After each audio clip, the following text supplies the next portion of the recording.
বন্ধুরা আপনারা কি কখনো ছাঁকনির সাহায্যে জামা কাপড় সেলাই করেছেন? আর তারই সাথে রয়েছে কিছু useful kitchen tips and hacks, যেগুলো জানা থাকলে আপনাদের প্রত্যেকটি কাজ খুব সহজ হয়ে যাবে। তো চলুন ভিডিওটি শুরু করা যাক। বন্ধুরা, আমরা যখনই যে কোনো পাত্রে রান্না করি না কেন, ডাল, ডালিয়া বা যে কোনো ধরনের সবজি রান্না করি, সেই ক্ষেত্রে দেখবেন বন্ধুরা একটা সমস্যা হয়, বিশেষ করে প্রেশার কুকারের সাথে এই সমস্যাটি খুব বেশি হয়ে থাকে। তো আমরা যে রান্না করি সেই গ্যাসের ফ্লেমের একটা কালি, সেই কালি বসে যায়।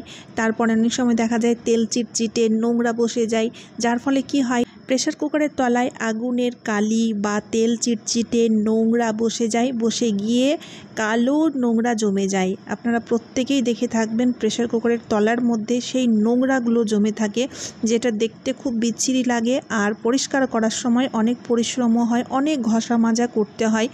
তো বন্ধুরা, এখানে আমি আর একটা ছোট্ট ট্রিক আমি আপনাদের বলে দেবো। যখনই আপনারা রান্না করবেন, বিশেষ করে প্রেশার কুকারের সাথে এই সমস্যাটি সবচেয়ে বেশি হয়। আর আমরা কি করি, আমরা প্রেশার কুকারটা ধুই কিন্তু তলার দিকটা ভালোভাবে মাজি না, আর সাধারণভাবে মাজলেও কিন্তু সেই নোংরাগুলো পরিষ্কারও হয় না। তো এখানে দেখুন, আমি 1 চামচ মতো জল এইভাবে ভালো করে লাগিয়ে নিলাম।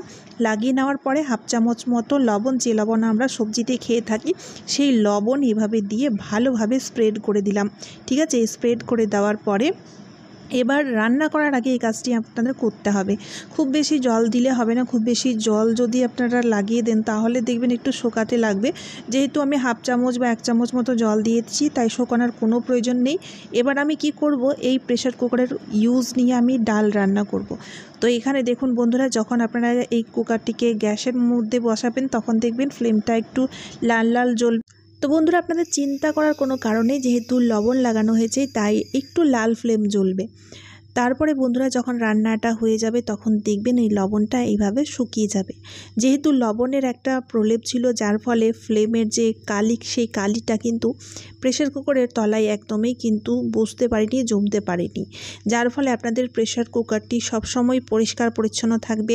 প্রেশার কুকারের তলার মধ্যে না কোনো কালো ছোপ ছোপ দাগ পড়বে, না কোনো নোংরা জমবে, আর পরিষ্কার করতেও সুবিধা হবে, যেহেতু লবণের সাহায্যে খুব সুন্দর ক্লিনিং হয়ে থাকে। আশা করছি ট্রিকটি খুব কাজে দেবে। চলে এলাম পরবর্তী টিপস নিয়ে। তো দেখুন বন্ধুরা, আমি এখানে 1 টুকরো আদা নিয়েছি। এবার কি করব, এই আদার খোসা ছাড়িয়ে নেব, মানে আদাটিকে আমি ভালো মতো করে ছিলে নেব। আদার মধ্যে যেহেতু একটু আধটু মাটি লেগে থাকে, তাই আদাটিকে ভালোভাবে ধুয়ে নেবেন। ধুয়ে নেওয়ার পরে আদার খোসা আপনাদের ছাড়িয়ে নিতে হবে। আদার খোসা ছাড়িয়ে নেওয়ার পরে এই আদার একটা দারুণ ট্রিক আজকে আমি আপনাদের সাথে শেয়ার করব। তো এখানে দেখুন বন্ধুরা, যেহেতু আমি আদার খোসা ছাড়িয়ে নিয়েছি, আদার খোসা ছাড়িয়ে নেওয়ার পরে এবার কি করতে হবে, এই আদাটিকে আমাদের গ্রেটারের সাহায্যে গ্রেট করে নিতে হবে। ঠিক আছে, তো বন্ধুরা, আপনারা চাইলে আদাটিকে হামামদাস্তার সাহায্যে কুটেও নিতে পারেন, বা মিক্সার গ্রাইন্ডারের সাহায্যে আদার পেস্টও করে নিতে পারেন। যেটা আপনাদের সুবিধা হয় সেটাই আপনারা করে নেবেন। এবার আমাদের নিয়ে নিতে হবে একটা চাটু বা কড়াই, যে কোনো কিছু আপনারা নিয়ে নিতে পারেন। তারপরে কি করতে হবে, সে আদাটিকে দিয়ে আদাটিকে ভালো মতো করে আমাদের আদাটিকে ড্রাই করে নিতে হবে। এখানে বন্ধুরা বলি, আমি কিন্তু তেল বা জল কোনো কিছুই দিইনি, আর আমাদের এখানে কিন্তু তেল জল কোনো কিছুই দেওয়া চলবে না। শুধুমাত্র শুকনো খোলায় বা শুকনো তাওয়াতে আমাদের আদাটিকে ভালো মতো করে ড্রাই করে নিতে হবে। আদার যে ময়েশ্চার, সেই ময়েশ্চারটাকে ভালো মতো করে শুকিয়ে নিতে হবে। তো বন্ধুরা, আপনারা দেখতেই পাচ্ছেন আদাটা কিন্তু একদম ড্রাই হয়ে গেছে। তো বন্ধুরা, আপনাদের কাছে যদি মাইক্রোওয়েভ থাকে তাহলে আপনারা মাইক্রোওয়েভের সাহায্যেও এই কাজটি খুব সহজেই করে নিতে পারবেন। এখানে দেখুন বন্ধুরা, আদাটি কিন্তু পুরোপুরিভাবে ড্রাই হয়ে গেছে, কিন্তু আদার গন্ধটা সম পরিমাণের রয়েছে। আদার যে একটা ফ্লেভার, সেটা কিন্তু সম পরিমাণেরই থাকে। এখানে কিন্তু আমি অল্প পরিমাণের আদা নিয়েছি, আপনারা চাইলে বেশি পরিমাণেরও আদা নিয়ে নিতে পারেন। এবার কি করব, এই শুকনো আদাটাকে চা পাতার সাথে মিশিয়ে দেবো। বন্ধুরা, আদা দিয়ে চা খেতে আমাদের প্রত্যেকের কিন্তু খুবই ভালো লাগে।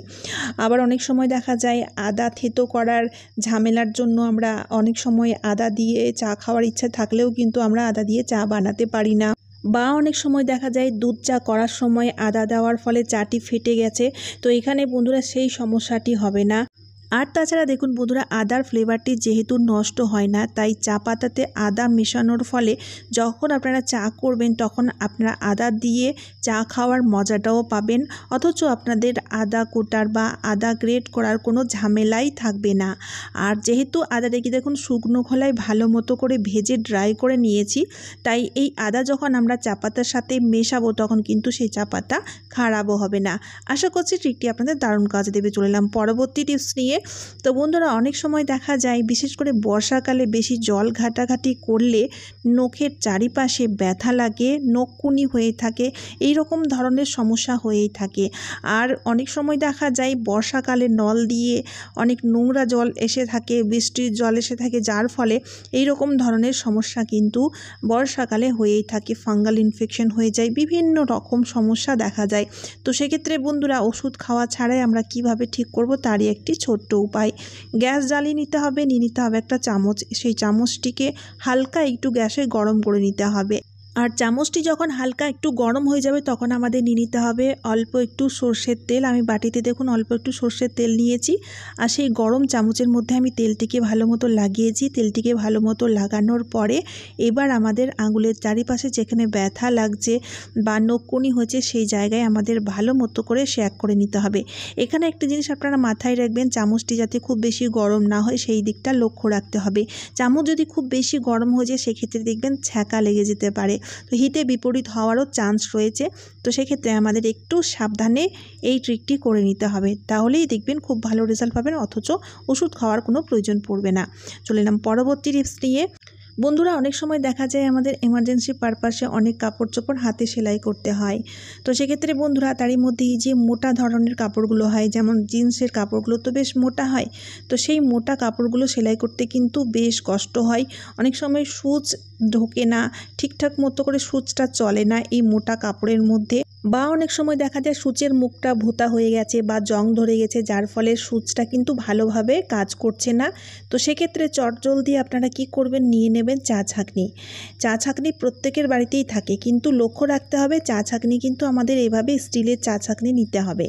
এবার আমাদের কি করতে হবে, সূচের মুখটিকে দেখুন চা ছাঁকনির গায়ে এইভাবে ঘষে নিতে হবে। এইভাবে ঘষে নেওয়ার ফলে দেখবেন সূচের মুখটি যদি ভোঁতা হয়ে থাকে তাহলে খুব সহজেই ছুঁচলো হয়ে যাবে। আর যদি জং টং ধরে থাকে তাহলে দেখবেন সেই জংও কিন্তু খুব ভালো মতো পরিষ্কার হয়ে যাবে।